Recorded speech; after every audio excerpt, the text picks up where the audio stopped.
So next, we're going to be going through the extra history series on Catherine the Great, which is a six-parter, so strap in. We're going to be here for a minute.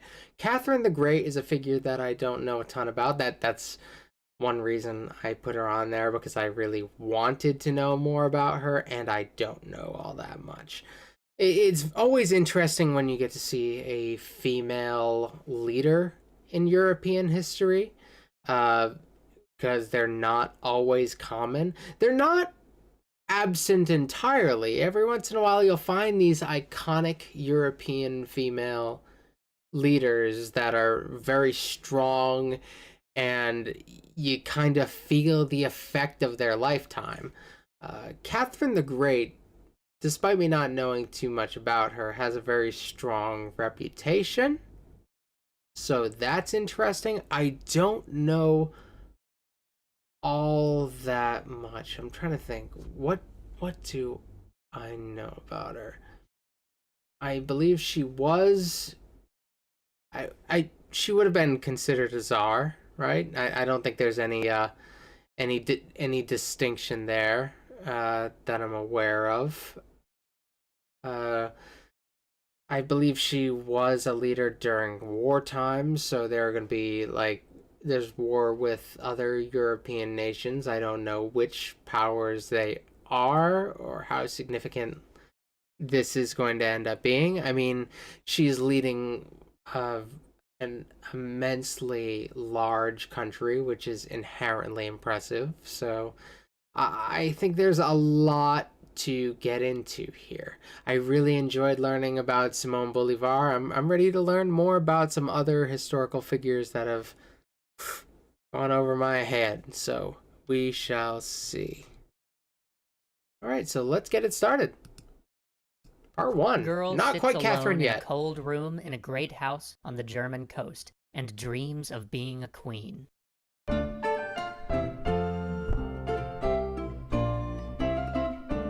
A Tsarina, that's what it is. She's a Tsarina. I forgot that there was a distinction between the two. Um and that's also going to be an interesting thing, because I don't really understand the power that a Tsarina has. I believe she didn't have a a living husband, did she? If she did, his legacy has been totally overshadowed, because I don't even know who that would be. If she might have had a husband and maybe died, I don't know. I have all the room in the world to learn about him. That girl's name Or was him, Sophia, if there or is a him. Sophie, depending on who's writing about her. She was born in the spring of 1729, but her mother would never forgive her for the crime of being a girl. Her mother, young, ambitious, always wanting to be the center of attention, was deeply discontent in her life, having been married off at 15 to a man 21 years her senior. Worse still, that Lame. man was poor, at least by her standards, and stuffy. Her life was nothing like the glittering court that she'd known as a girl. She still had ambition. She still wanted to escape her husband's drab military post, to live in high society and see the world. And to her mind, that required a male heir. And so poor Sophia was neglected, often told that she was ugly, yelled at for minor offenses, or simply left entirely alone. She was bright and could memorize things with ease, but she frequently infuriated her tutors by asking questions like, why were the great men of antiquity damned just because they lived before Christ? Or, what was the universe like before creation? She found solace only in the lessons she was... No, you're asking too many questions. You put them in a very uncomfortable position, because then they start falling into some of the unavoidable fallacies that come with understanding creation. There is always that question, like, what is before? Was there ever before? And if, or were they forever? Is this something that my human brain just can't really grasp? Like, we can't grasp things like infinity and stuff like that. This is like trying to grasp infinity plus one. So you've put your tutor on the back foot. And if it was like a modern day college professor, they often like those questions, because it gets them to uh, really think and possibly learn from uh, what their students want to know and that sort of stuff. But if you're in this like stuffy court life, they're like this. They look down on you so hard that they break their neck. Was taught by one of her governesses, who introduced her to French and brought her books by Racine and Molière. And all the while, her mother doted on her sickly and infirm brother, who had been born a year and a half after she'd entered the world, unwanted. Sophia would always harbor a resentment over the treatment she received compared to her brother, but in 1742, when she was 13, her brother died, succumbing to scarlet fever. Take that, she had Mom. one other brother who had survived their youth, but he was a That's half-decade awful. I'm younger. sorry. And so now, at last, her ambitious mother's eye finally turned to her. But she didn't receive the warmth and the affection that she'd hoped for. Her mother's aim was to see her married. After all, her mother thought, taking her daughter out in search of a match to travel and get back to court might provide a path to escape her drab life. Unfortunately, her daughter was proud, impertinent, and arrogant, or at least so she felt. If there was to be any attempt at matchmaking, she was going to have to break Sophia of these habits. And so, Sophia learned to hide her pride, to hide her talents, and her mother began writing and visiting all of their relatives in search of a match. And she made sure that Sophia knew just what failing to find a match would mean. From time to time, she would take Sophia to see spinster relatives locked away in a convent, or shut away in a remote wing of a family house. One of these encounters Sophia would remember forever. An aunt who lived in one small room with 16 pug dogs. 16 pugs who did everything that dogs do in that one room. Aww. The smell would haunt her for all her days. Oh, So that's she actually really rapidly messed up. became I got excited just kind of out of instinct about pugs, because I love them, but that's actually a horrifying tale. enamored of the idea of marriage. She saw it as a way out, an escape from... So I'm already confused here about the people involved. Does somebody change their name at some point, or is this like the mother of Catherine? Like I'm. This is already fascinating. And because we don't have. It's called Not Quite Catherine yet, so I'd assume she might change her name. Is this like the Pope, where you change your name when you get the, when you get the position? From her mother. But her prospects were limited. Her father was not a man of great means, and though he was a prince of one of the tiny principalities that then made... Sorry, can I just admit something real quick? I didn't know that the popes, that their names weren't like their birth names. I thought that, like, I saw a pope that had a funny name, and I made a comment about it, and somebody who I knew who studied the Byzantine Empire was like, that's not the name that they were given at birth, right? And I was like, yeah, I knew that. a man of great means, and though he was a prince of one of the tiny principalities that then made up the Holy Roman Empire, he wasn't even the prince of that domain, having others in the line of succession before him. Her mother, on the other hand, was of the House Holstein. Okay, Sophia is Catherine. We have that. Okay, I'm just not sure how deep I was supposed to be into Sophia, or if Sophia was going to be thrown out at the end of this episode. So this is... Okay. And she became the Tsarina. This is already kind of exciting. I like the idea of like a powerful female leader in Russia, because it seems like there is something ingrained in their history where there are some opportunities that women were able to acquire at different points in their history that a lot of other European countries denied to women. There does seem... I'm not going to call it a feminist streak, because that's absolutely an overstatement there, but it's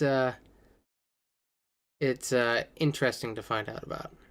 Gottorp, one of the great houses of the Holy Roman Empire. And though she was from a minor branch, she could still reach out to all her cousins. And so it was that, even before her brother died, on a visit to her uncle, Sophia met the orphaned Duke of Holstein, Peter Ulrich, 11 years old at the time. This young man was the heir to the throne of Sweden, and the last surviving grandson of Peter the Great. He was also sickly, though, doughy of features, and even at the age of 11... Oh, get in there! Before it's too late! Would prove fortuitous in years to come, or disastrous depending on how you look at it. But long before that chance encounter was to change her life, as she was making the rounds looking for a suitor, attention of this type fell on her much closer to home. At the age of 14, a 24-year-old cuirassier, her cousin, began to, what was called at the time, show his affections, often finding her in some secluded corner of the house when no one else was around to kiss her. He eventually proposed to her, although she expertly put him off by agreeing to it only if he could get the consent of her parents. Then, in the middle of dinner one night, a letter came. It was from Russia, from the Russian Empress, Elizabeth. Elizabeth, whose sister had married a Holstein. Elizabeth, who was the aunt of Peter Ulrich. Elizabeth, who had been betrothed at one point to Sophia's uncle. Elizabeth, whose association Sophia's mother had been very careful to cultivate, regularly sending her news and portraits of her daughter. Elizabeth had recently become the guardian of young Peter Ulrich, adopting him as her own. And as such, young Peter had lost the right to the crown of Sweden, but had gained a much greater prize: succession to the crown of Russia. Elizabeth's letter said nothing of its purpose, but simply implored. But what happens to Sweden? That must be a big story in itself. Lord Sophia and her mother to travel at once to Russia. Despite the letter's vagueness, the implications were clear. Sophia might yet find her way to being... Sweden's not nothing. Don't cast Sweden aside and not tell me what happened. I'm gonna find out. Eventually. A queen, one day. As she had so often daydreamed. But the night's surprises weren't over yet. Mere hours after the first letter's arrival, a second courier, breathless and panting, burst into the house. He too had a letter, but this one was from Frederick the Great, summoning them to his court I know that guy. Sophia's mother wasted no time starting to pack. The invitation to Russia had come with a banknote for 10,000 rubles to equip them for their journey. This, of course, went not to making sure that Sophia looked like a bride that they had both hoped she would be, but instead went towards outfitting her mother with a splendid array of court dresses. Oh, she's the worst. And so they began their journey. I don't wish her well, especially since I've seen this person in my life. I know this person. First to Berlin, and then to Moscow. When they arrived at Berlin, Sophia's mother raced to present herself to Frederick, but to her shock, he simply asked where her daughter was. She hadn't taken Sophia with her to court, thinking that the king couldn't possibly want to talk to the girl more than to her incredible self. So she said that Sophia was sick. The next day, too, she showed up at court alone, and again Frederick asked where Sophia was, and again her mother said that she was sick. On the third day, Frederick pressed the issue, and Sophia's mother said that she couldn't come because she had nothing to wear. At which juncture, a somewhat miffed Frederick the Great cut her off and asked one of his sisters to just lend the poor girl a dress, please. Finally, Sophia appeared before the king, in an ill-fitting dress without jewels or finery. She was shy, worried about what this great man might think. But to her surprise, and undoubtedly the surprise of her mother, she was seated at dinner that night right next to the king. Her mother wasn't even seated at the same table. The king tried to... Eat that, Mom. like, take that one. Like, I'm just watching this like it's a drama, as if it's not, like, history. Make her feel comfortable, speaking to her of poetry and of the opera, plays and ballet, and... I mean, I know Sweden ended up getting a ruler, but it's just... It's so... That's so lame for Sweden. Somebody's just like, nah, I don't even want you, Sweden. I'm gonna go over here. Like, that's gotta be kind of, I don't know, that's gotta damage somebody's, like, national, pride, I guess. Feeling like your kingship is something that you could just be cast aside. I don't know. I just think it's interesting. Though everybody stared at the king talking to a child, he continued on, and she opened up, speaking to him throughout the meal. By the end, he saw in her, hidden just below that layer of humility, an intelligence and a perception. He wrote to Elizabeth of Russia to say as much. He had been assessing her, because in his bid to make Prussia a player on the world stage, he had already created many enemies, and he knew that he would have to have Russia on his side. It was his hope that this German princess could help ensure that. But his business was not just with Sophia. In private, his agents asked her mother to be their agent in the Russian court. They explained how one Count Bestashev was the sworn enemy of Prussia, and that he would stop Sophia's marriage if he could. And so Sophia's mother, Johanna, should do everything in her power to make him lose favor. Never again would these two rulers meet in person. These rulers whom history titles the Great. But it's far from the last time that they their are paths both will the Great. cross. Join us next time as Sophia finally makes I didn't even think about that they both have the same nickname. her way to Russia, and her mother sets about trying to destroy Count Bestashev. Okay, I'm kind of excited about that. I haven't been a huge fan of her mom thus far, but that actually sounds like it might be quite hilarious. Probably tragic. I don't know. Who knows? Count Bestashev might be like a wonderful human being for all I know, but I'm down for the pettiness of like court life. I don't know. All right. Well, I guess no reason not to move on. We got 6 of these, so yeah, let's do it. Two carriages strain Not quite against Empress the muck yet, and mud of the Eastern seeing a theme. European plains. Inside, a girl and her mother sit, traveling incognito, under assumed names.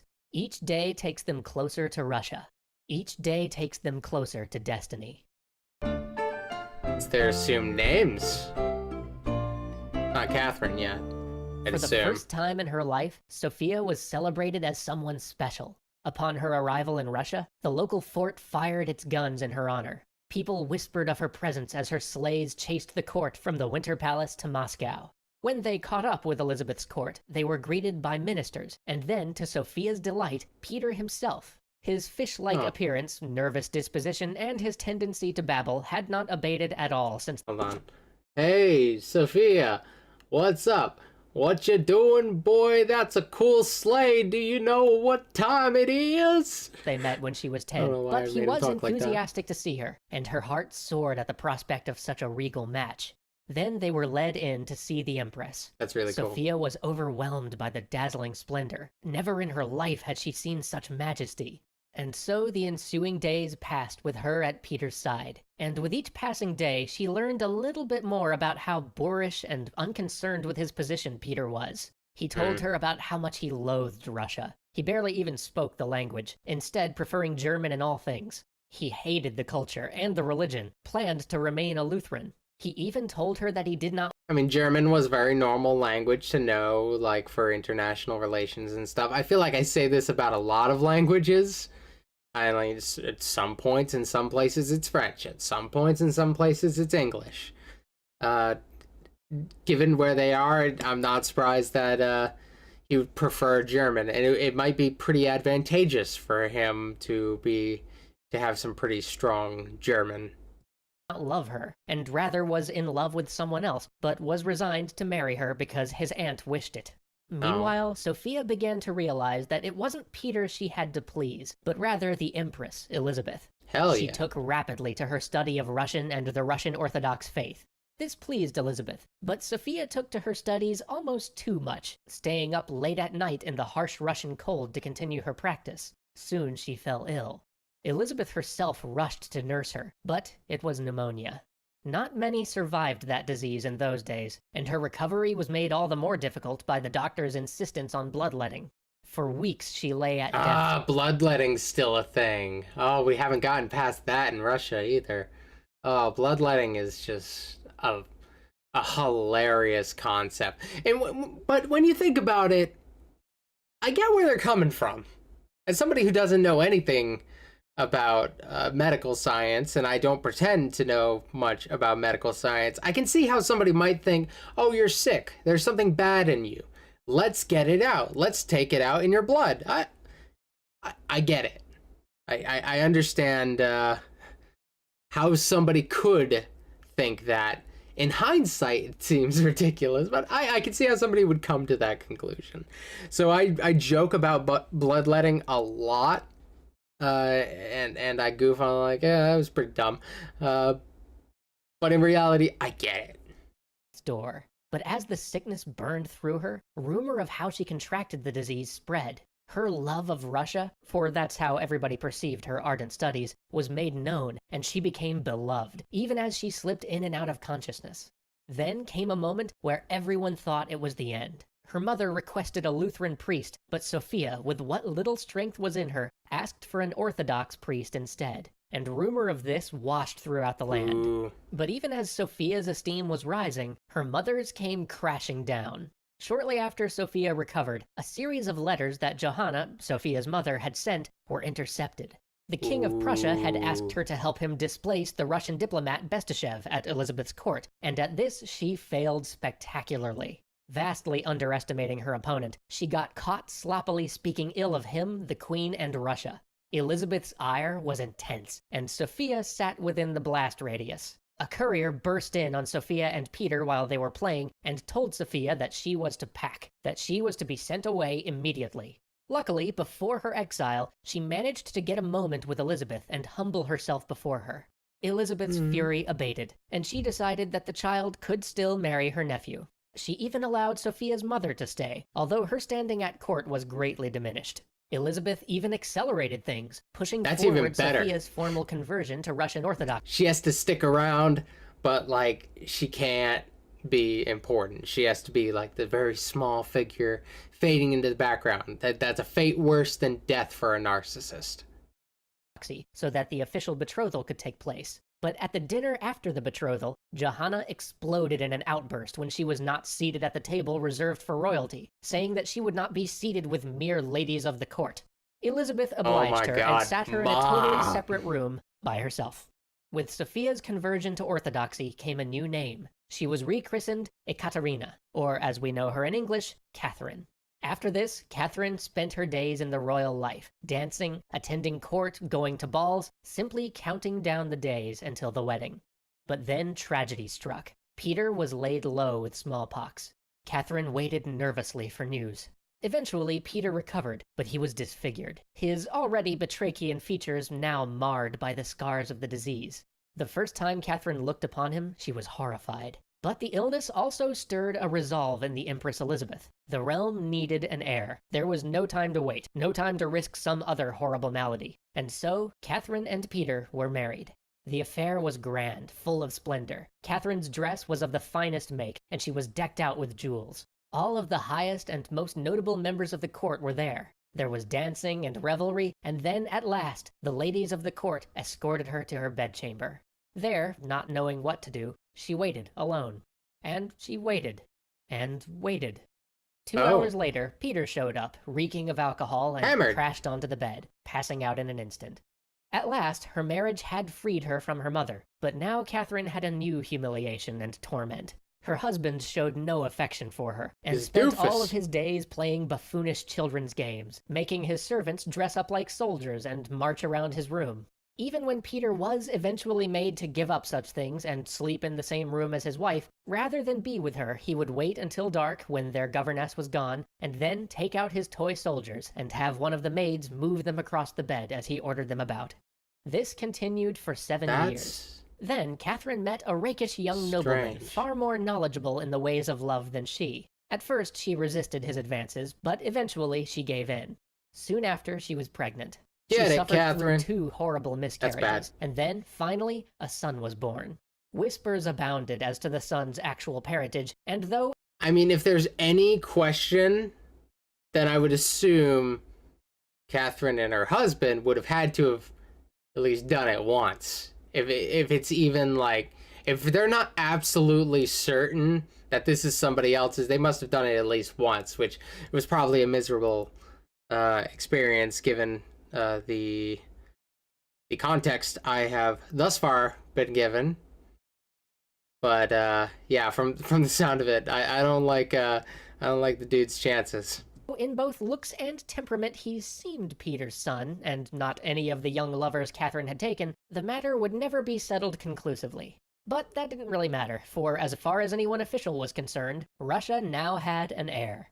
And so life moved apace, with Peter and Catherine living separate lives with separate loves, with their little court outside the halls of power. Then Elizabeth died. If they're cool with it. All of a sudden, Peter was made emperor, and life changed. In 1762, he took the throne, and one of his first orders was to reverse his aunt's military policies. For years, Russia had struggled in the 7 Years' War, that same war that kicked off the American Revolution and, through doing so, eventually led to Bolivar. Russia had Dude, exhausted in we're tying all these together. I should have done them in order. Doesn't matter anymore. We're doing them in whatever order has been decided. But I like that that everything's being tied together so much. It makes the world an oddly smaller place the more I learn. innumerable men and material trying to break the might of Prussian arms. After so many years of fighting, they were on the verge of success. Prussia was nearing utter collapse. Berlin itself was on the verge of falling. But then, Peter offered Prussia peace, giving back everything that had been won by Russian sacrifice and strength of arms. It was the second miracle of the House. You know, in the United States, we rarely learn about the 7 Years' War. Like, we learn about the French and Indian War, which is part of the 7 Years' War, but it's just the American part of it, where British Americans fight French people and Native Americans in kind of like what is the Western area that the British haven't quite worked their way into yet, but will eventually become part of the would-be United States or whatever. But yeah, we typically learn a lot about that stuff, but we rarely learn as much about what happens in the European theater. I find that to be very interesting. It makes sense that Americans would be more focused on the American side of the conflict, but I'm surprised that out of all the conflicts that are focused on in our education, maybe other places learn a little bit more about the 7 Years' War, but I don't hear much about it from I guess from American thinkers.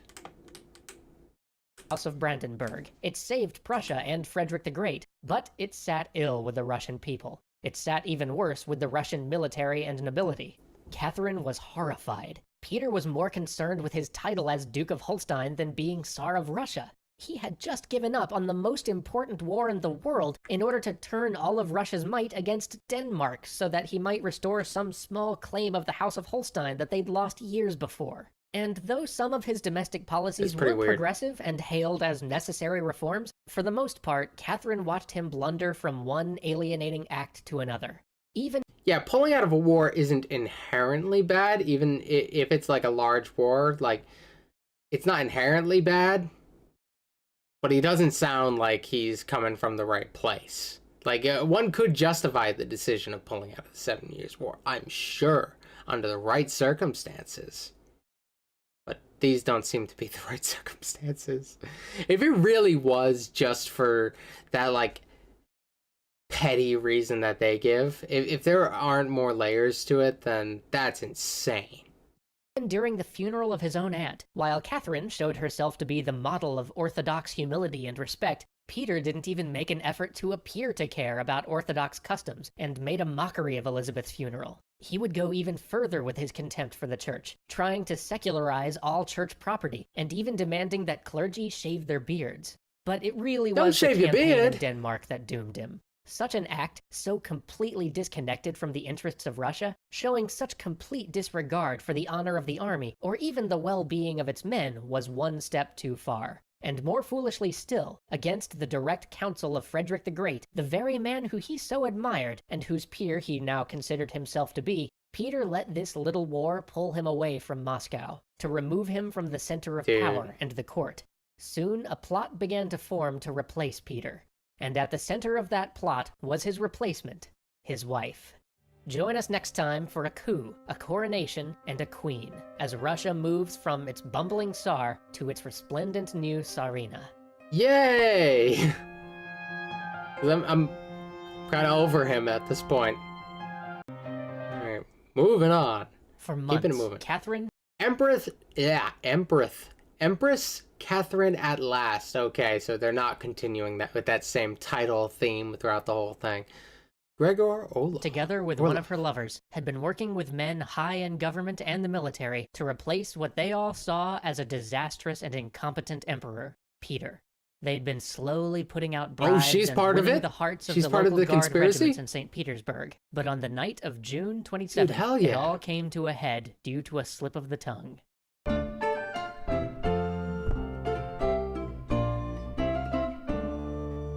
June 27th, 1762. A soldier in one of the Guard regiments in St. Petersburg gets spooked. He turns to one of his officers and asks if it's true that the conspiracy against the emperor has been found out.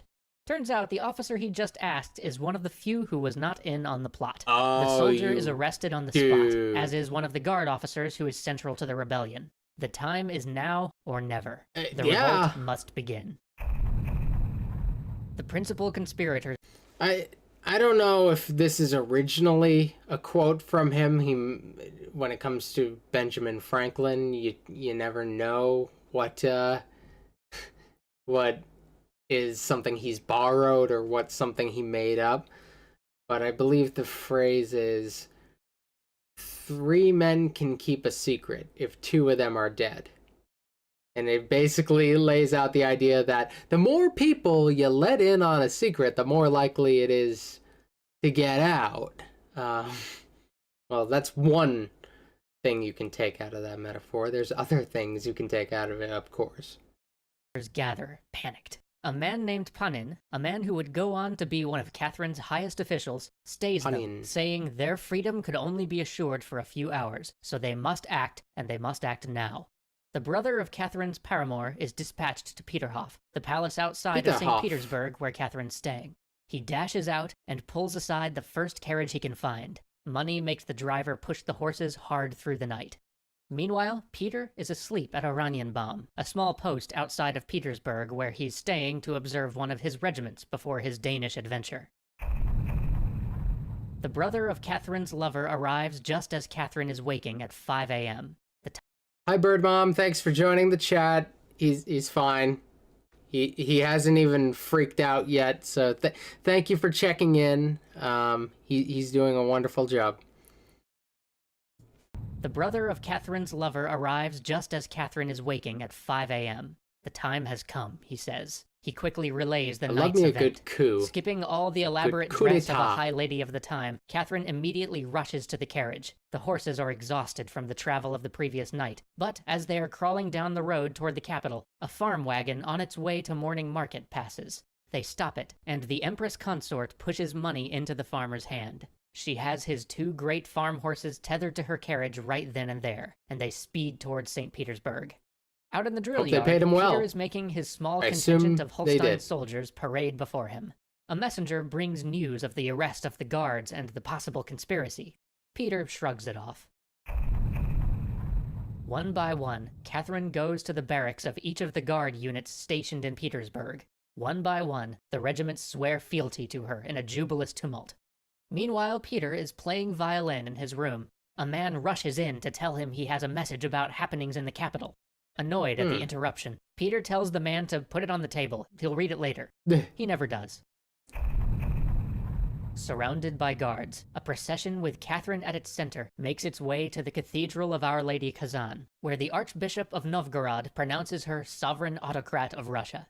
Meanwhile, Peter orders a caravan of carriages assembled to take him and his guest back to Peterhof to have a feast. He forgets to order the usual cavalry escort. Catherine and an ever-growing mob process to the Winter Palace. There she meets with assembled members of the Senate and the Holy Synod, the highest religious council of Russia. She declares that out of love for Russia and the Orthodox faith, she had been moved to such action, that, at the urging of her subjects, against an emperor who imperiled them, she took the throne to deliver Russia from foreign powers and foreign religion. Which, I mean, bold move, considering she herself was a foreigner who had come to Russia with a foreign religion, but hey, nobody was really sweating the details at the time. Meanwhile, Peter... I mean, at this point, it's more the ends will justify the means. They're not quite content with what Peter's doing. Anything is better than Peter, it seems, at this point. Even if it's very easy to not sweat the details if somebody is framed as an existential threat, I guess. Peter's group of revelers arrive at Peterhof only to find no one there. Peter is furious. He storms through the house looking for Catherine. She spoiled his party. To one of his entourage, he screams in rage at her unthinking discourtesy. Didn't I always tell you she was capable of anything? A few of the more senior members of the party offer to head to St. Petersburg to see if they can find her. They had probably put two and two together by this point. The embassy from We're Peter's getting company there. Come on. arrives. One of them begs Catherine not to take up arms against her husband. She takes him by the elbow and leads him to This a balcony. is so cool. Gesturing to the ecstatic crowd, she says, "Deliver your message to them." The small group of messengers all swear fealty to Catherine, or ask to be allowed to retire. Meanwhile, Peter has gotten his first concrete news of all the goings-on from the crew of a firework barge that was sailing to Peterhof to provide the fireworks for his party. But all their information is still vague.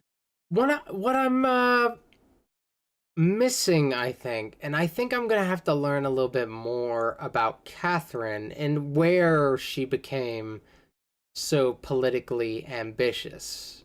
Because with this being what it is, it's a more simplified telling of this, and it feels like her her ambition blew up rather quickly, but it seems like the circumstances have in a lot of ways forced her hand. And I don't know if this just arrived because she realizes, wait, I can have the world, or if this has been kind of something that's been incubating for a little while, and she's been developing greater and greater political ambition personally over time. It's kind of hard to tell with what little we got here, but the fact that it has me asking questions shows that it's very engaging. Because they had left early in the morning, as they'd been ordered to go deliver the fireworks. Peter, enraged, orders word to be sent to Oranienbaum to get his Holstein regiment. He shouts that he would defend himself to the death. His men arrive and are posted along the road to the capital, but no one thought to tell them that there might be a fight, so they only brought their wooden parade ground rifles. A Russian uniform is found for Peter, because he was still wearing the German one that he liked so much. His advisors gather around him. One counsels that he don the uniform, ride at full haste to the capital, and remind the people who they had sworn an oath to. Another recommends that he meet up with a larger contingent of the army 70 miles away, and then march on St. Petersburg. A third recommends he flee to Germany. He does nothing. Men are sent to secure a nearby island fortress. That is such a Louis the 16th thing to do. He is such a Louis the 16th. Like, for real. Fortress is still loyal. At least this was good news. Catherine had gotten the backing of the Synod, the people, the army, and the Senate without firing a shot. But there was one last thing she had to do. Peter had to formally abdicate. As was the right of the sovereign, she had taken on the rank of the colonel of the Preobrazhensky Guards. Borrowing pieces of a uniform from any of the men who seemed about her size, she strode out to meet her soldiers in the brilliant green of the Guards. She's kind of a beast. She would lead the final foray to capture Peter herself. As the march began, a young subaltern rushed up to give her his sword knot, the one piece her uniform yet lacked. This subaltern's name, by the way, was Gregory Potemkin. Peter, meanwhile, chose to withdraw to the island fortress he had secured earlier in the Potemkin. Sounds familiar. I don't know why I know that. I don't know if something was, like, named after him, or if that name is just... There's something else with that name. I'm not sure, but that sounds oddly familiar. Evening. As his boat approached, the harbor was closed off to him. He shouted to the men in the fort, "Do you not know me? I'm your emperor." To which the reply came, "We no longer have an emperor. Long live Empress Catherine II."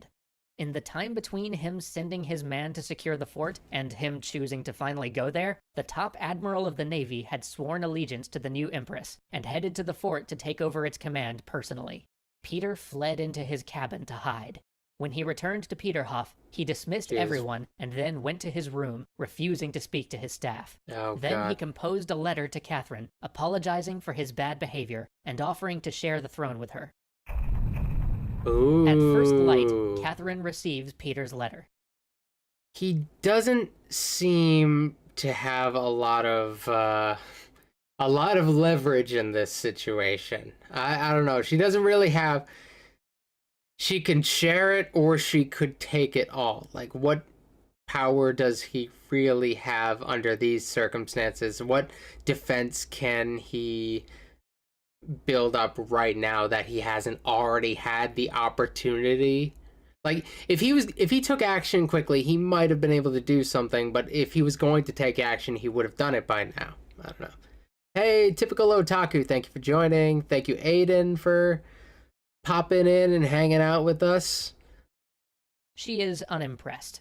A few hours later, she receives another letter offering to abdicate if he could just go back to Holstein. She accepts. He writes an abject abdication statement detailing how unfit he is to rule.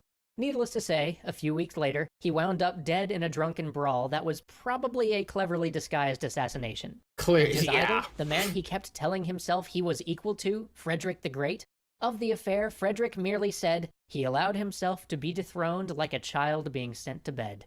And while Catherine he big probably dogged had him. nothing to do with Peter being killed, she did pardon his killers, as his death freed her up to rule without the worry that someone would try and form a counter-rebellion around him.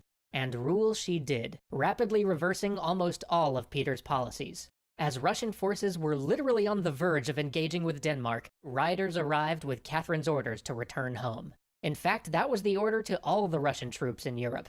She was going to begin an era of neutrality, where Russian troops fought on neither side. So this started because Peter pulled out of the 7 Years' War, but her first instinct is to begin an era of neutrality, which that's something that I find... Sorry, my bird just crapped on me. That's something that I find particularly interesting, but I'm not at all surprised by, because in times of revolution, there come periods of, tension, instability. It's so possible that when a revolution occurs, even despite the scale, that it can quickly be overturned. Things can go back to normal. They find a new person to take that position. I don't know what family branch you would have to go to, but they figure it out. There's got to be somebody. So it's so quick to... Some cases are so quick to reverse the results of a revolution. So neutrality is probably the wisest thing somebody can do after making such a large decision and such a game-changing decision at once. You need to let things calm down before you take another action. At least that's what it seems like from other cases of revolution that may have gotten a little bit too ambitious early on and end up having to be pulled back later on by surrounding conflicts. Side of the 7 Years' War, and for this, the army was forever grateful. The church, on the other hand, was more complex. She put a temporary moratorium on Peter's order to secularize all church land, That's but unfortunate. Catherine was intent on being an informed ruler, and as reports came into her every day, one thing became more and more clear. Russia was broke. Grain prices were soaring, the treasury was filled with IOUs. Ending all the wars would help, but not seeing the reparations which might have been expected with a decisive victory, Russia was penniless, and without any recourse to credit. And easily a tenth of all the wealth of Russia was locked up in church lands, wealth that her government needed. After a long back and forth with the Synod about the morality of a church which owned so much property but didn't help with the temporal affairs like charity and education, and with a few threats thrown in, Catherine was able... I mean, that's one of the arguments that in the United States we use for not taxing religious organizations. The charity element, and many churches do participate in charity, not necessarily all of them, but that is one of the big arguments that we have over here when people are like, we gotta tax these religious organizations, they're making bank, they gotta share with the government. They'll be like, no, it would disincentivize charity and all that, and it's one of the big arguments. It's an interesting one, though. To cow them. All church property became state property. More than 1 million church serfs became peasants, which meant they now had to pay taxes, and all church officials became employees of the state. And this shows the strength of Catherine. Where Peter lost one of the great pillars of the Russian state, and arguably his throne, for his policy, Catherine's iron will and careful management of the other elements of power allowed her to drag in this vast source of government revenue. But in doing so, it also brought up the other great issue for Catherine: serfs. Because serfs in Russia were slaves. They could be bought and sold, abused with no rights over their own bodies. They could be gambled away or traded. They had no choice but to work the vocation their master chose for them, and they couldn't move or leave the land that they were bound to. Yeah, I've had this conversation with people about, like, what is the difference between a serf and a slave, and some people try to make the distinctions, but it's in a lot of ways very close to slavery. It is certainly a form of slavery from my understanding of it. Like, who has the right to tie you to a particular job or land and force you to do it? It comes off as very slave, like you're slaves to the state. While there are nuances to it, I guess it comes from your understanding of what a slave system is. Some people don't like it when you use that word because it undermines the nuances of its difference, of the differences between the two systems. But it's involuntary labor for a class or a government that's above you. You know, what can you do? That in itself is inherently a no-no. And with burgeoning industrial revolution, there came to be a new kind of serf. A serf not owned by a master, but owned by a corporation, many of whom were employed by the great mining enterprises of the Urals. Corporate slavery, and in these yay! Mines, life was ugly, brutish, and short. Because they were chattel, men were literally worked to death, beaten when they paused for a moment in their labor. This treatment caused riots and strikes that would eventually lead to the largest peasant revolt in Russian history. So join us next time for the plight of the serfs, the ghost of Peter III, and the Pugachev Rebellion.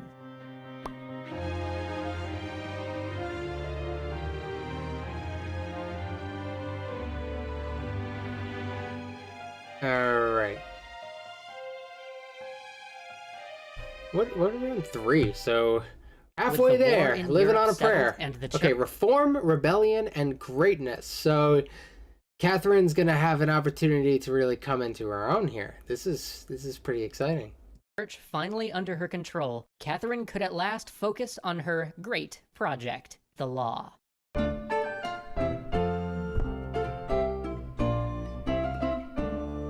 In her spare time, while not getting distracted by things like getting an ex-lover elected the puppet king of Poland, or corresponding with Voltaire, Catherine focused on writing the Nakaz. Oh yeah, I think I knew about that. I know a little bit about Voltaire. I had an interest in, like, France during the Enlightenment movement for a period. I haven't really studied that in a while at this point, and not since I started grad school, I don't think. But I think I heard about that puppet relationship. King of Poland, or corresponding with Voltaire, Catherine's focused on writing the Nakaz, a massive set of guidelines for how to rewrite the laws of the land. These weren't laws, mind you, but rather guidelines on how to make laws, because Catherine had a novel idea. She would bring together representatives of her people and ask them what problems they faced that needed fixing before she actually went about making new laws. And so she assembled representatives from every free class, region, and religion in her empire to come together and discuss what laws needed to be made. And this appeal to the people, though, that will create a little bit more stability in, like, a post-revolution Russia. I keep using the word revolution. It is a revolution. It's a coup. So yeah, appealing to the people in a more direct way is probably a great way to solidify your claim to power. She knows what she's doing. And in some ways, this was incredibly inclusive. She had representatives who were Cossacks, representatives who were Muslims, even representatives who were Buddhists. But there was one group that was left out. That whole free part in free class meant that there would be no serfs. After all, the serfs' owners could look after their interests, right? But no serfs meant that 9/10 of the empire went unrepresented. And as for the representatives of the 1/10 who did show up for her great assembly on laws, they were utterly unprepared for it.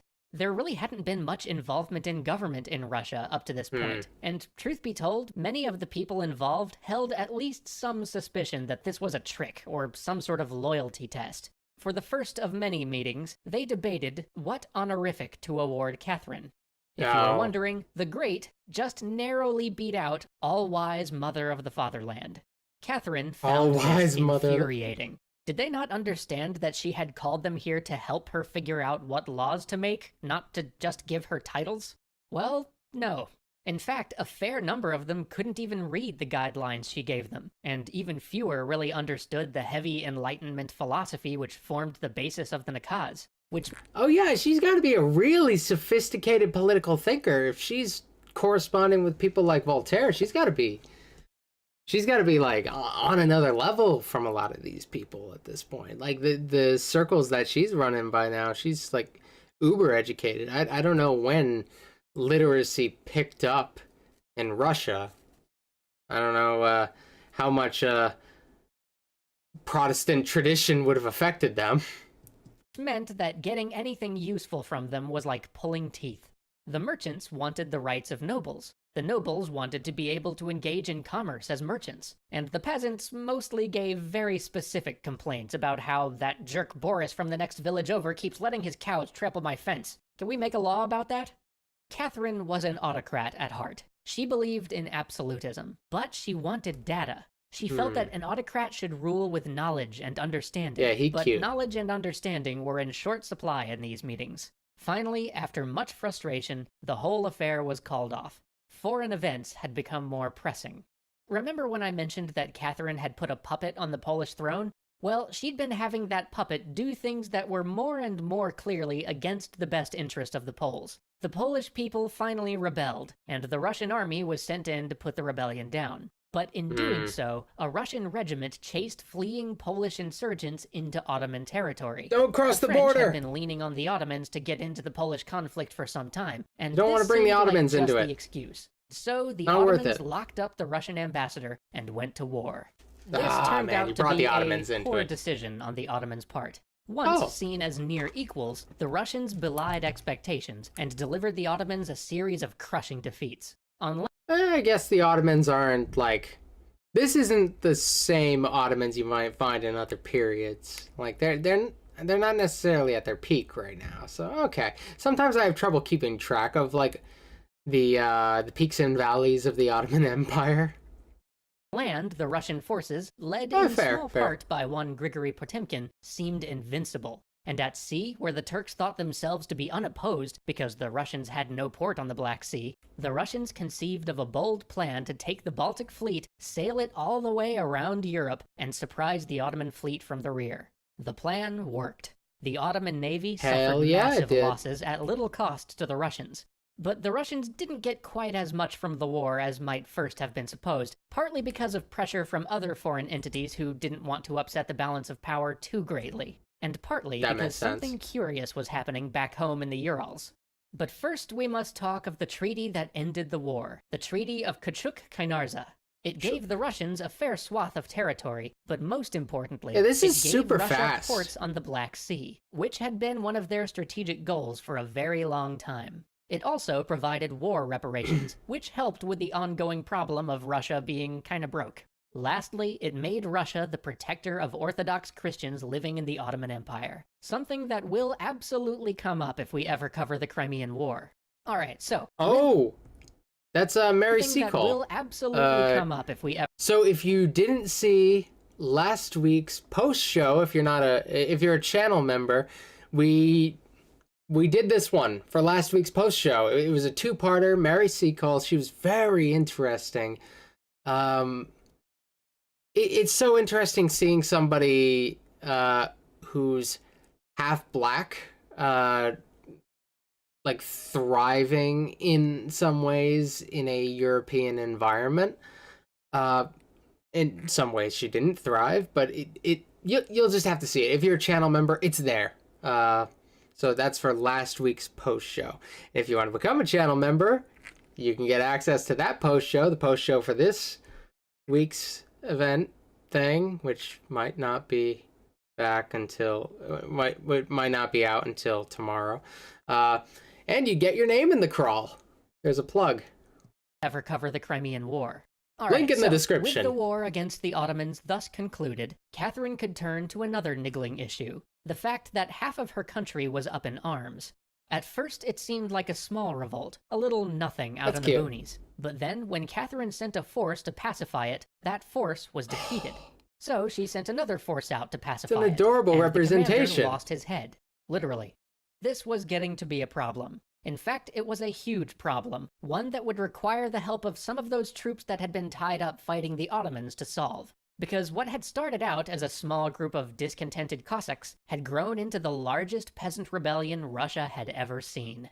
The horrible conditions of serfdom, the increase in tax collectors and government officials messing with Cossack affairs, and discontent of the old believers with the Orthodox hierarchy meant that these groups had become dry tinder just waiting for a lit match. And a man named Pugachev had fanned that discontent into a firestorm.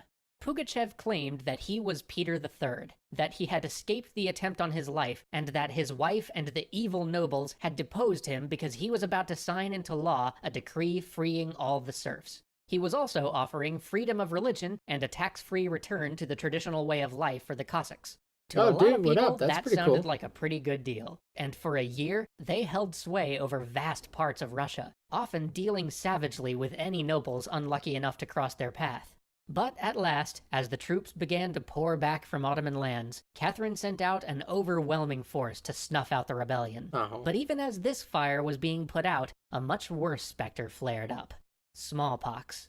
Smallpox was still the bane of Europe. No. I forgot what time we were in. Because it's something so far out of my area of study, I forget what time we're in and that we're often dealing with the same issues. Despite the fact that we're all the way in Russia, we're still dealing with smallpox. We're dealing with smallpox in the United States constantly. I wrote a paper on a particular smallpox outbreak in the United States not super duper long ago, and it was one of my early experiences getting interested in health history, I guess, public health history, which is an area of history that's probably going to expand massively when you see people getting into history just now during a freaking pandemic. You know, we're going to have a lot of public health experts in history coming out of this whole situation if they survive. It inspired me to get this book, Epidemics and Society by Frank M. Snowden. Highly recommended. One was safe from it, noble or commoner, king or priest. It had just burnt through the Austrian royal family, destroying their line of succession. Oh yeah, become a channel member or Bird Mom will take your toes while you sleep. That's what she says if you didn't catch it. And here Catherine was, never having contracted it. Perhaps worse still, here her son was, with whispers all around court of the uncertainty of his ever ascending the throne, because he had not yet suffered and survived the disease. Wait, that's bad, because like they'd have greater immunity if they did have it. Gotcha. I wonder if inoculation was a thing in Russia at the time. Inoculation is like a very primitive kind of vaccination.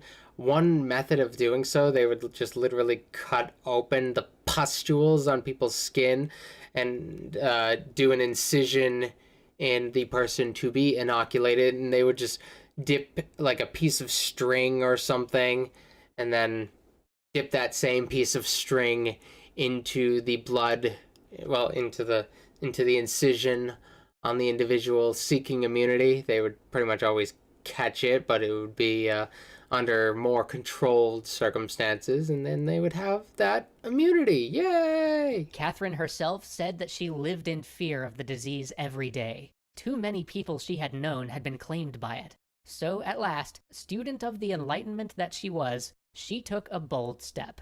She summoned a doctor from Britain to inoculate her.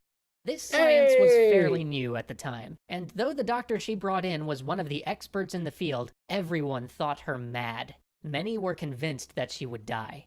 But Inoculation was as controversial as vaccination would end up becoming. So like this is not a like there are people who are very anti-knock, I guess we'll call it. she lived. After a few small pustules and some aches, she was fit and forever inured against the Yeah, disease. Catherine, Soon she good had her job. son inoculated too. But she didn't just do this for herself. She knew that her people were a wary, suspicious people, especially when it came to disease. She hoped that by her example, she could convince others to get inoculated too. And it worked. Soon, I much always of the get ahead court of followed myself. her example. In fact, she had inoculation stations set up in most of the provinces, and a large number of Russian I just didn't know if there was something different about Russian culture that would make them less likely to use inoculation during this time. Like it was getting around, but I wasn't sure like how they would have received it because it was still controversial in the in British America, like for a very long time. benefited from this, one of the true wonders of modern medicine. There would be other plagues during her tenure as Empress, some unthinkably terrible, but this one great lingering fear, this one tragedy that once fell on almost every house, this she was able to do something about. You know, her getting inoculated, yeah, a big deal in getting Russia inoculated since they loved her. Yeah, I mean, leading by example, I suppose. Like, if you see that, if it's good enough for Catherine the Great, then it's good enough for me. By the end of her reign, nearly 2 million Russians would be inoculated. But with the home front quiet and her efforts on medicine and childcare taking root, it was time again to look beyond the borders of Russia, or perhaps more accurately, to the borders of Russia, and how they might be expanded. Join us next time for changing alliances, sprawling Sick. wars, and the partition of Poland. Continuing. At a Not young waiting. age, Catherine had been married to an emotionally stunted young man who never loved her. For years, she had remained trapped, until she was won over by a callous rake who later abandoned her. She then met a man of whom she Punk. was very fond, and whom she would eventually make the king of Poland. But none of these men had truly won her heart. No, the man to be her She seems to have gotten around a good amount. And you know what? You go, girl. Shop around. Don't settle for less. You're on top of the world. You can have whoever you want. first great love turned out to be the same man who had helped her ascend the throne years before, Grigory Orlov. For 13 years, she was faithful to him, but that was soon to end.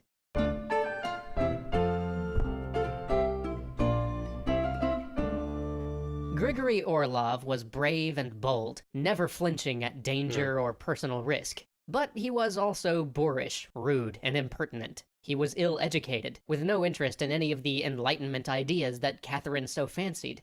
Catherine would once dislike write him. that, despite it all, she would have stayed with him for a lifetime, if only he stayed with her. But Grigory sought danger. He was restless, unfaithful, and, worst of all to Catherine, he had grown distant.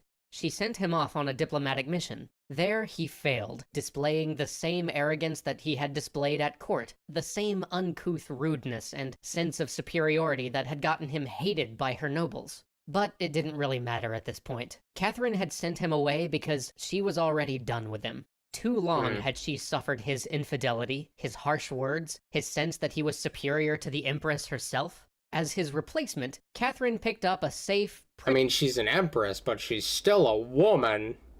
I don't know if that's actually the layer to it, like he feels superior to her because she's a woman or whatever. I mean, maybe it's a possibility.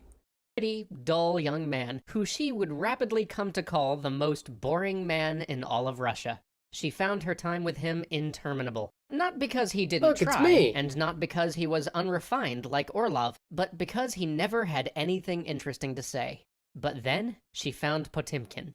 He had first caught her attention by here we giving go. her his sword knot on the day she took the throne. He had performed numerous services for Catherine. He'd been her envoy to Sweden, bringing word of the palace coup. He had been her lay representative on the Most Holy Synod. He'd been paymaster of the army, and he'd even been appointed as guardian of exotic peoples at Catherine's Great Assembly on Laws. He had served valiantly in the Turkish War and won himself renown at every turn. He was a Seems cultured pretty cool. man, not only well-studied, but intellectually eager and curious. He had won the top honors at university and then dropped out. He loved theology, he's too but cool for always, that. especially after being appointed guardian of exotic peoples, kept the company not only of Orthodox ministers, but also rabbis, old believers, Kachuks, and even members of the tribal religions still alive in the more remote parts of Russia. He was a great wit, known for impressions and being able to mimic people's voices, which I guess was considered high comedy in those days. That's cute. He could make Catherine laugh, and through humor, he could say to her what others couldn't say. He was bold, decisive, and highly Doing competent. the Hamilton and pose. soon, Catherine fell in love with him. He was the love of her life. She He's probably gonna die, married isn't he? him. It's one of history's great mysteries, as the Well, of course he's gonna die, but, you know... wedding never. would have had to have been a secret, and no documents of the event survive. But in her correspondence, she starts referring to him all the time as her husband, and to herself as his wife. He was the first man who she felt was her equal, at least in everything but rank. And he was active in all aspects of court and governance, helping her to execute her will. But, and Sick. tragically for Catherine, there is always a but, he was deeply insecure about their difference in power. For all his qualities, Oh, your wife's making more money than you, and you're a little bit insecure. No, and power. It's like that power balance, though. Like, a lot of men feel more comfortable having that sort of financial power, I guess in this case, political power in the relationship, and there is something kind of intimidating being making less money. So I'd imagine maybe that translates in a sense to being lower in political power. Personally, I would love it if Bird Mom made way more money than me. That would be lovely. I could spend more time doing streams on YouTube. Potemkin could never get over the fact that she could make or unmake him in an instant if she wished. That all the power in their relationship was firmly on her side. Every day, he required assurances that she wasn't going to leave him. When she paid attention to any of her former lovers, his jealousy flared. So certain he was that she was about to cast him aside for an old favorite. He alternated between melancholy and anger, and nothing she could ever do could convince him that he wasn't just a passing fancy, that he really was what she wanted. And in time, the strain of this broke them. Things got miserable. She spent days in tears, and he hiding in work or in another part of the palace. Passion and love were still there, but they were translated into recriminations and bitterness. At last, she finally decided to see other people. But rather than this destroying what they had, it strengthened them. While their physical relationship was done, they maintained an incredibly strong bond that simply grew as Potemkin came into his own, not as her lover, but as her minister. Catherine would abandon lovers if they spoke ill of Potemkin, or were jealous of the space he had in her heart. And You know, if they have an understanding, that's totally fine. Some monogamy isn't meant for everyone, but, like, you can be with whoever you want, but you have your favorite. You have your favorite in your heart, and that's them, and that's Potemkin to her. That's so beautiful. Potemkin would serve her loyally all his life, even introducing her to young men Buy with so whom many he Pokemon thought she might cards. fall Yeah, in you love. Their loyalty to each other would overrule any other relationship and any other concern, and from here they could turn to external affairs. Catherine dispatched Potemkin to deliver one of the largest series of territorial gains in Russian history. As part of the Treaty of Kachuk-Kainarza that ended the First Ottoman War, the Crimean Khanate was guaranteed independence from the Ottomans, a guarantee that was backed by the might of Russia. But Catherine and Potemkin saw an opportunity. The great powers of Europe were embroiled in other wars. No one would be able to raise more than a meek protest if faraway Russia expanded her empire. And so they struck while the iron was hot and annexed the Crimean Khanate, an action whose consequences reverberate through to Russia today. annexed Soon after, they Crimea. moved to annex the Kingdom of Georgia, and as no one had raised Say an what? objection to the bloodless takeover of Crimea, Catherine and Potemkin were sure that there would be even less objection to this expansion into a little thought-of territory to Russia's south. And they were almost right. No one in Europe really did much about it, but there was one group that cared, and that was the Chechens. And so this action too would have consequences that would echo into today. Potemkin was then set to rule the south of Russia, to build cities and bring colonists into these new areas, to pacify hostile tribes and create a new and mighty Black Sea fleet. And though all of these expansions brought Russia back into conflict with the Ottoman Empire, where Potemkin had previously been but one of a myriad of generals in the first conflict, here he was supreme commander. He led with aplomb, delivering a number of smashing victories to Catherine. But shortly thereafter, he fell ill and passed, dictating only— I predict it. He died. I did good. I mean, he was gonna die eventually, so I would have been made right eventually. That's how you make really good predictions when watching history stuff. Is it over 100 years ago? That person's dead. You're most likely right. only one last letter to Catherine before death took him. He was a man of luxury and debauchery, of unswerving faithfulness on utter profligacy, of towering ego and absolute insecurity, with appetites to match his intellect and his ability. Man, everyone's a but contradiction. perhaps the Austrian Field Marshal Linia put it best. I here behold a commander-in-chief who looks idle and is always busy, who has no other desk than his knees, no other comb than his fingers, constantly reclined on his couch, yet sleeping neither in night nor in daytime. A cannon shot to which he himself is not exposed disturbs him with the idea that it costs the life of some of his soldiers.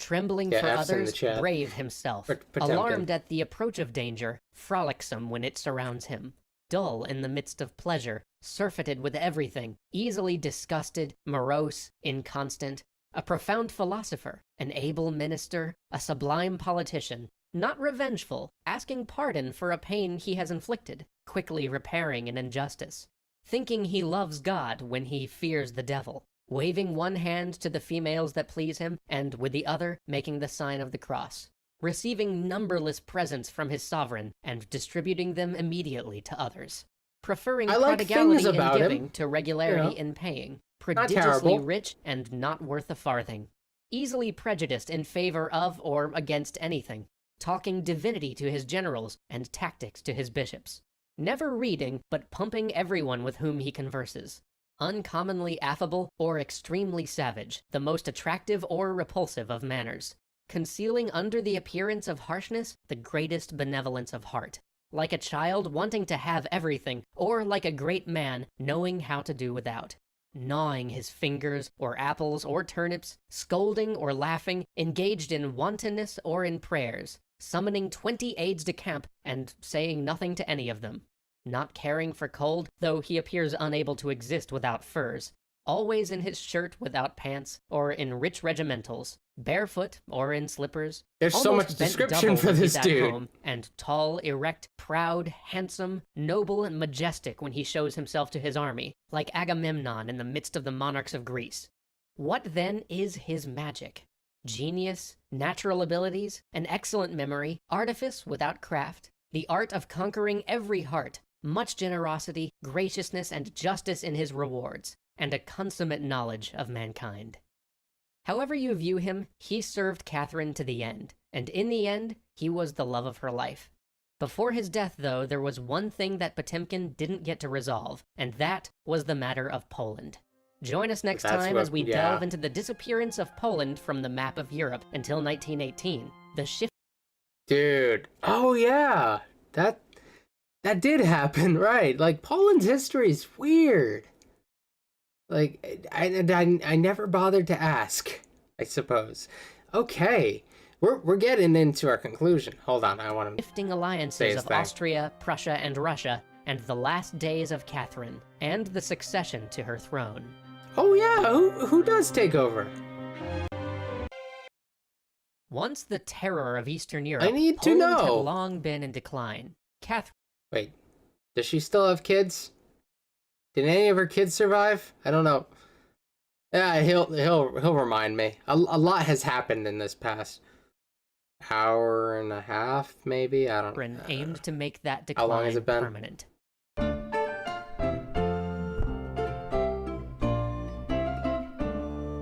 When Catherine first made war on the Ottomans, the biggest losses ended up being suffered by the Poles rather than the Ottoman Empire. For years, Catherine had a puppet, a former lover, on the throne of Poland, but keeping him there and keeping him doing the bidding of Russia was becoming more and more difficult. Vast amounts of troops and treasure were required to keep Poland passive, and as you might remember, the first Russo-Ottoman conflict was, at least officially, caused by Russian troops chasing Polish rebels over the border into Ottoman territory. But Poland was at the center of everything, literally. The three great powers in Eastern Europe at the time were Prussia. Can you watch The Deluge by Eastery? It's a 3-part series which covers the Poland decline and ends with Russia, Prussia, and Austria dividing Poland. Maybe. I'll look into it. I've been a little careful about copyright stuff. Every once in a while I have to do like a copyright check on things before I end up watching it, and I'm not familiar with the creator or the series in general, but I may look into it. At some point I do want to learn a little bit more about Poland. Austria and Russia, and there's just never enough time. Sat Poland. So Poland became the solution for a very thorny problem that faced the King of Prussia, Frederick the Great.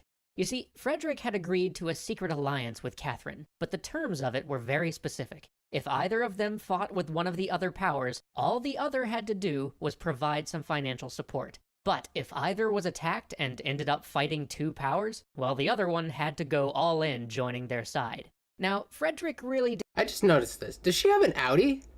Like, is her belly button an Audi? Is that what that's supposed... I'm confused about... That. It's bugging me. Did she, like, famously have an Audi belly button? What is that? I don't know what that is. didn't like the idea of actually militarily supporting Russia. He wanted them on his side and all, but the 7 Years' War had really done a number on his forces and his treasury. And in the Ottoman conflict, Russia was being a true pain and stomping the Turks far more than anybody really thought they would, which of course worried Austria, who needed the Ottomans as a counterbalance to Russia. Naturally, this meant that the Austrians were about to join the war on the Ottoman side, which would mean that Frederick would have to do the very boring and unfun act of honoring his treaty. But Frederick... Oh, it's a C. Of course. I forgot that we've been doing that this whole time.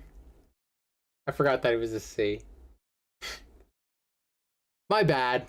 Thank you for checking me on that. Have to do the very boring and unfun act of honoring his It looks like an Audi belly button. But Frederick I don't know. was a crafty fellow. He pondered the problem and did what he seems to have usually done, and asked himself, how can I kill a whole bunch of birds with one stone? Because he really wanted a couple of things. First, he didn't want to have to send troops to fight some Russian war. Second, he wanted the Ottomans to owe him, in case he ever needed to use them against the Austrians or the Russians. And then there was this thorny issue of that big gap in his territory, making it much harder to defend. So, he proposed a solution. Rather than Russia continuing to kick the Turks around and taking large portions of their territory, what if they took a big piece of Poland instead? And then, to maintain the balance of power, Austria could go in and take the most populous parts of Poland, and him, well, he would just take this wee bitty bit over there, a bit that happened to be the most strategically important for him, and provided him more ports on the Baltic. So his solution was proposed, and basically everybody was like, sure, that works. And so, with plenty of urging from the surrounding Russian soldiers, they got Catherine's puppet in Poland to call the Polish version of a parliament to ratify the agreement.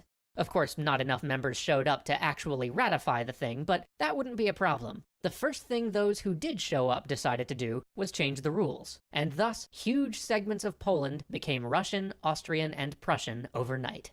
From then on, anytime Poland did anything Russia didn't like, Russia would just send the troops in. Then Prussia would suggest that they all just take another bite out of Poland, until finally, near the end of Catherine's rule, everyone just agreed to do away with the nuisance that was the ever-in-revolt state of Poland.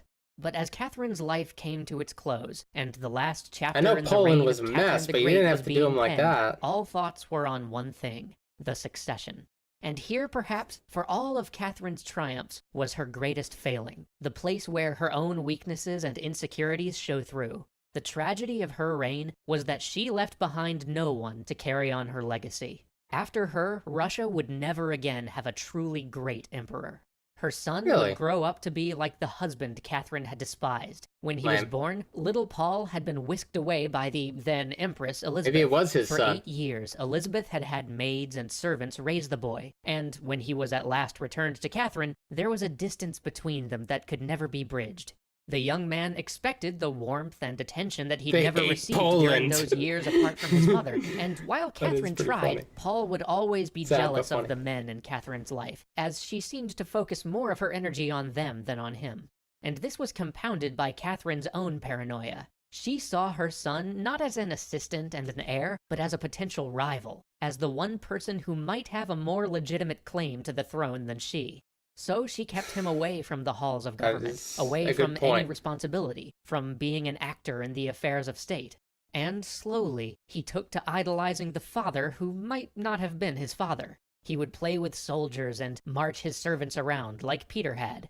Catherine and her closest advisors eventually decided this had to stop, and so they sought a wife for him, hoping that being married might make him grow up. But his first marriage ended in deep tragedy. His wife died in the birth of their first son, and their son died with her. And as he Oh. was going through her papers, Paul discovered that she'd been carrying on an affair with his closest friend. He was laid low with grief. But he was convinced to marry again for the sake of the state. His new wife was perfect for him. She supported him, Yay! eased his anxiety. Together they toured Europe, where for the first Good time for he was him. feted and treated like a ruling member of some great state. And in these few months, you can see this possibility, this glimmer of hope in the letters the rulers of Europe wrote to one another upon meeting this young man, that he might be something more than his father. Was he perfect? Well, no, but they all remark on him being capable, intelligent, and, when his wife was at his side, able to let go of the anxiety and the paranoia that plagued him. But when he returned from Europe and asked to be part of the cabinet, Catherine again dismissed him, telling him that his trip had made him put on airs. He asked to Ooh. fight in the army, and she said no. On every Let him front, do she still something. kept him from having any of the responsibility of state. And so he sank back down into his anxiety and his paranoia. And as he grew older, rumors abounded that Catherine was going to disinherit him for one of his own sons. Oh. Now, whether she actually did or not is one of those historical questions that will never really have an answer. Some say that she left instructions in her will to pass the empire to her grandson, but that Paul had had that will destroyed before anyone could discover it. Others say that she died before she made up her mind on the issue. But Catherine, forgetting some of the pains of her own childhood, let her insecurities prevent her from giving her son the training or the care Yeah, that like he needed like to mother, rule. like daughter, In the man. end, That his that it's oddly poetic how this is going. Paranoia became a self-fulfilling prophecy, and he would be assassinated not long into his Oh. reign. And the last days for Catherine saw other steps backward as well. The Pugachev rebellion had convinced So he had his own issues, but we don't really know how good he would have been in like the long run because we never got to see that. Shame. I would like to see what would have happened. her to step back from granting rights to the serfs, something that she had considered doing in her younger days. And now the French Revolution made Yeah, I think the serfs ended up getting their rights like right before the Americans freed the slaves. I think it was something like that. It was either I think it was like shortly before or shortly after, but I'm pretty sure it was like right before.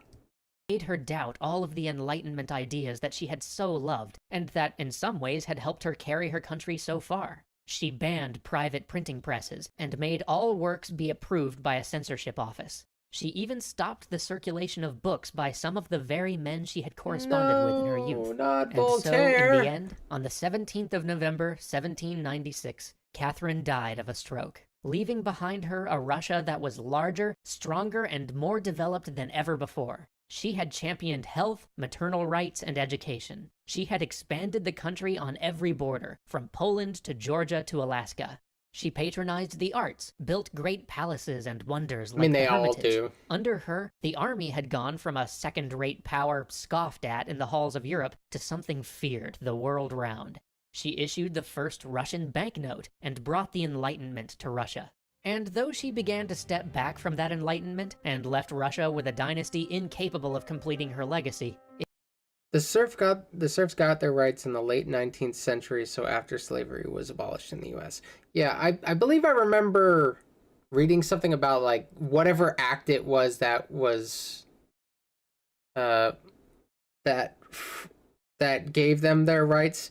It was like it went through before the Americans abolished slavery, but I don't know if it was like fully in effect. I don't know if they'd like I don't know if there was like a transitional period there. It's a big decision, clearly.